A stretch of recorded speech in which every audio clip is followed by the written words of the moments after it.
Technical issues and power failures disrupt Mid-Wilshire during a massive prisoner transfer, causing chaos in episode 10 of the Rookie's 7th season. 3 young girls are stabbed, and Nolan, Angela, and Lucy look into the incident. Sadly, the case ends tragically as the protagonists discover that 2 of the 3 females actually stabbed their companion, and themselves in the process, after planning the attack. However, Lucy becomes increasingly wary of her rookie, Seth, as the case is being investigated, and the truth about his alleged lies eventually surfaces. Seth has told Lucy too many lies, and this most recent one is the last straw. In episode 10, Chaos Agent, Melissa O'Neill's rookie character believes her rookie is lying about his cancer return. Lucy enlists Tim and Gray to assist her in confronting the young police officer after finding out that Seth is no longer seeing his prior oncologist and has a dubious doctor endorsing him.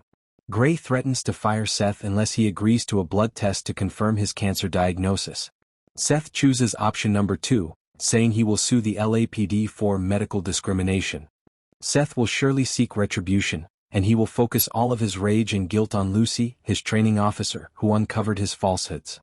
Considering how defensively Seth handled the situation, it appears that he would have been fired regardless of his decision. However, Seth's refusal to go in silence and his shocked and desperate expressions indicate that the audience and the Rookie Season 7 characters will meet the former rookie again.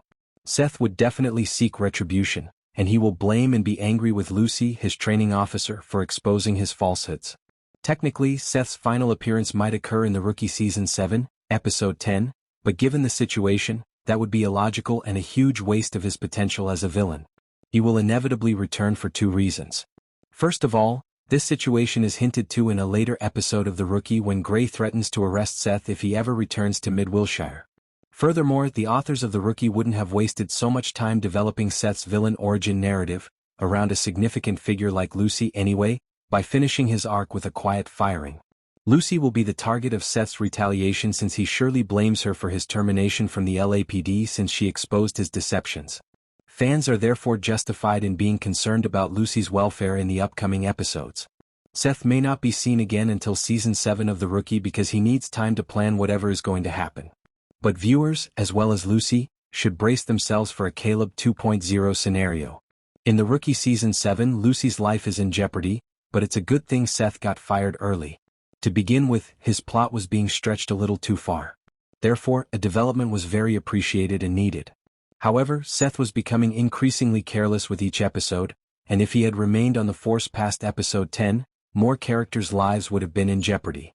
Additionally, Seth's threat level is established by the fact that fans now have answers and are positive that he was lying. At this point, viewers can only wait to see what Seth does in Season 7 of The Rookie. I don't think we can be 100% that he's lying yet.